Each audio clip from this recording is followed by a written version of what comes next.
میری بے شمار چاہتوں کو وہ خاموشی سے نظر انداز کر دیتا تھا۔ وہ جانتا تھا یہ میری محبت ہے، مگر پھر بھی وہ رد کر دیتا تھا، اور اکثر میں چاہتوں کے حوالے دیتی تو وہ آ بھر کر رہ جاتا تھا۔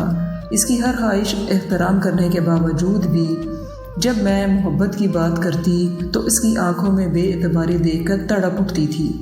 کبھی وہ اداس ہو جاتا تھا اور کہتا تھا محبت ایک بار ہی ہوتی ہے اور پھر نصیب کا فیصلہ ہوتا ہے، کہیں بے وفائی مات دے جاتی ہے تو کہیں قسمت، لیکن پھر محبت نہیں ہوتی، پھر صبر اور خاموشی ہوتی ہے، اور جو بار بار ہوتی ہے وہ محبت نہیں ہوتی۔ اور میں پاگل اس کی باتوں میں ہنستی تھی۔ مجھے لگتا تھا جو مجھے دھوکہ دے اسے بھلانا کیسا، جو ہمارے ساتھ چلے ہم سے محبت کرے اسے اپنانا مشکل کیسا، مگر اب اس کے جانے کے بعد سمجھ آئی محبت چاہے بے وفا ہو یا با وفا، مگر وہ ہمارے سارے رنگ لے جاتی ہے، اور پھر ان زخموں کو، ان چاہتوں کو کوئی نہیں بھر پاتا۔